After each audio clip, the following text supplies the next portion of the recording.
আমার ইন্টারভিউ ছিল 23শে April. Unfortunately আমি রিফিউজড হই ওই দিন।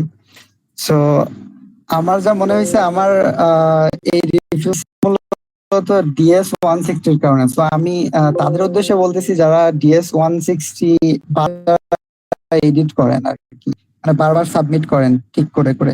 তো আমার মনে হয় এই জন্যই হয়েছে। তো এটা ছাড়া যদি হয় তাহলে আপনারা বললেন, আমি আসলে আমার পুরো এক্সপিরিয়েন্সটা বলতেছি। সো আমি প্রথমে অ্যাপ্লাই করছিলাম হলো ইয়াংস্টাউন স্টেট ইউনিভার্সিটিতে। দেন ওখানে আমার স্কলারশিপ কম ছিল, 1000 এর মতো ছিল, যার কারণে আমি পরে ভাবলাম যে আর একটু ভালো স্কলারশিপ নিয়ে দাঁড়াই। দেন আমি অ্যাপ্লাই করছিলাম হলো সাউথ ইউনিভার্সিটিতে। ওখান থেকে আমি একটা ভালো স্কলারশিপ পাই, অলমোস্ট 8500 এর মতো। সো ওইটা নিয়ে আমি DS-160 ফিল আপ করি।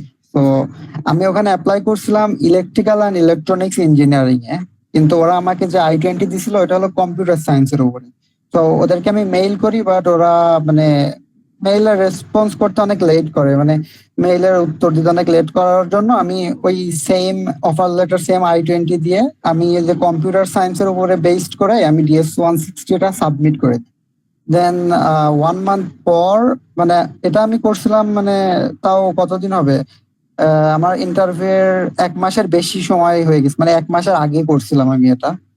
দেন আমি পরে যখন I-20 পাই, আমার মানে ইলেকট্রিক্যালের I-20 যখন পাই, তখন আমি আবার নতুন করে DS-160 ফিল আপ করে দেন ওইটা আমি সাবমিট করি। করার পরে আমার ইন্টারভিউতে যাই। তো ওখানে যাওয়ার পর ওই যে যে বাঙালি যে যিনি থাকে, যে কাউন্টার নাম্বার 2-এ নাকি 3-এ হয়তো বা থাকে, ওই যে যিনি ওই যে I-20 চেক করে, আপনারা যারা ইন্টারভিউ দিচ্ছেন তারা হয়তো বা বুঝতে পারবেন। উনি আমাকে বলতেছে যে আপনি কয়বার DS-160 সাবমিট দিচ্ছেন। আমি বলছি 3বার মনে হয়।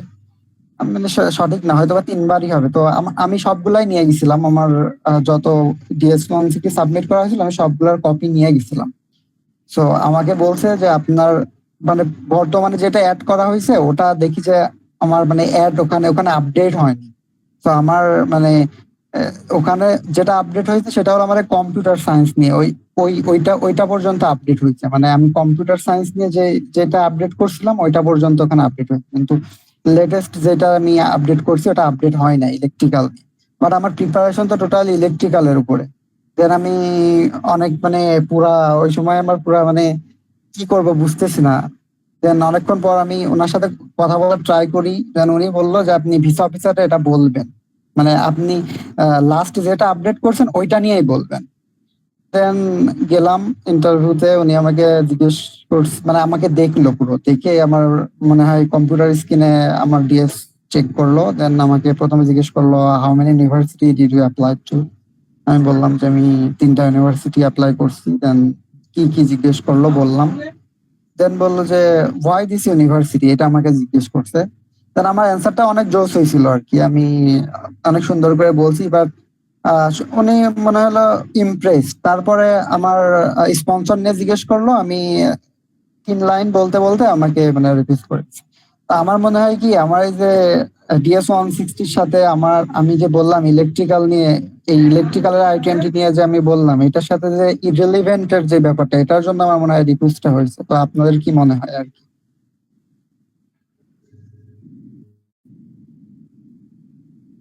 হ্যালো। আর ভাইয়া ওকে, ওখানে ওখানে যে আপনি ছিলেন, আপনার মানে সামনে বা আশেপাশ থেকে যে কোশ্চেন গুলো আপনি শুনতে পাচ্ছিলেন, জি জি।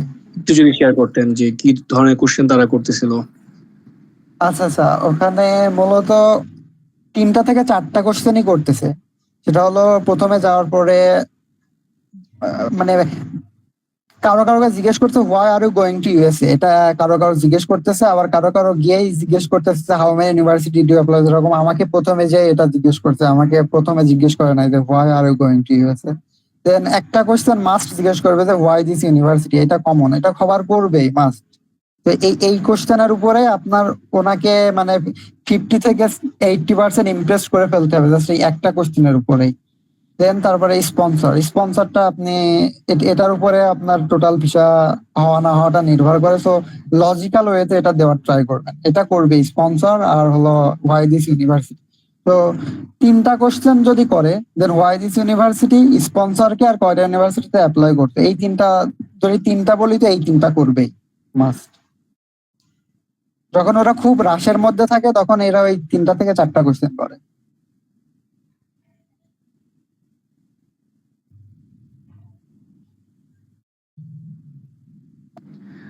আমরা যে আমাদের এই গ্রুপে আমরা প্র্যাকটিস করতেছি, আপনার কোনো সাজেশন কি আমাদের আছে যে এইভাবে করলে তাহলে এটা ইমপ্রুভমেন্ট হবে?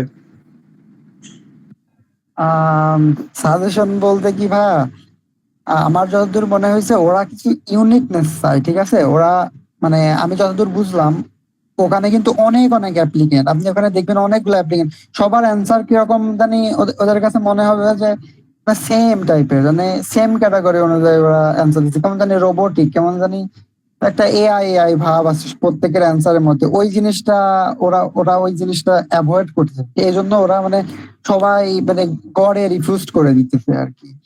আপনার অ্যান্সারের মধ্যে যেন ইউনিকনেস জিনিসটা থাকে, মানে পার্সোনাল জিনিসটা যেন থাকে, এই সাজেশন আমার থাকবে।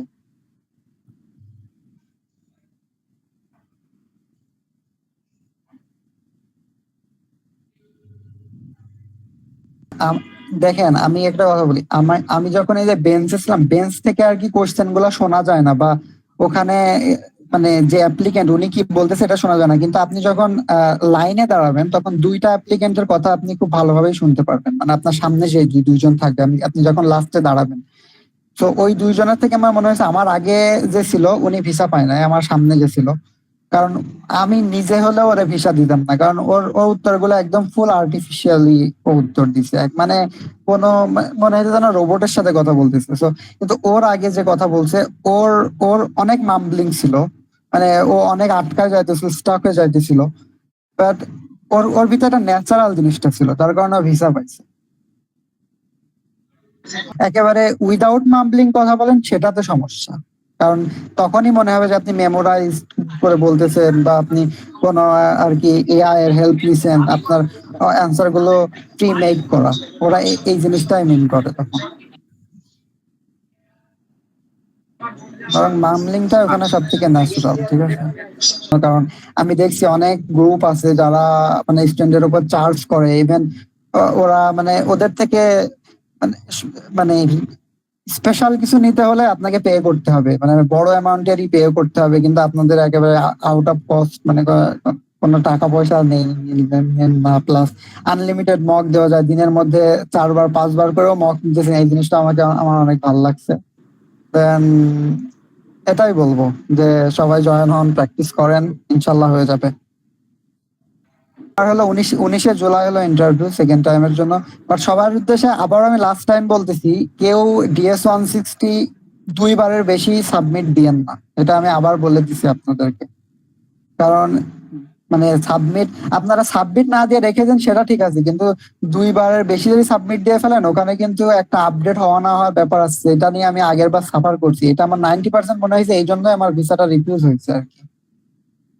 কারণ আমার ওখানে আপডেট হয়েছে এক জিনিস, আর আমি প্রিপারেশন নিয়ে গেছি অন্য জিনিসের, সো দুটা একেবারে মানে কোনো মিলই নাই, এটার জন্য আমার রিভিউজটা হয়েছে আর কি। সো বারবার সাবমিট দেওয়ার দরকার নাই, যা দিবেন একবার, অথবা খুব জোর হলে 2বারের মধ্যে একেবারে ফাইনাল সাবমিশনটা দিয়ে দিন DS-160। না, 23শে এপ্রিল, মানে গত 23শে এপ্রিল 2024।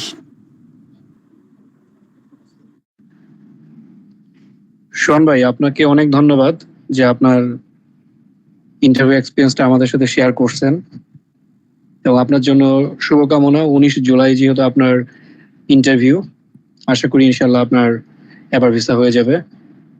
আমাদের সবার পক্ষ থেকে আপনার জন্য অনেক অনেক শুভকামনা। Best of luck. Thank you ভাই, থ্যাংক ইউ সো মাচ।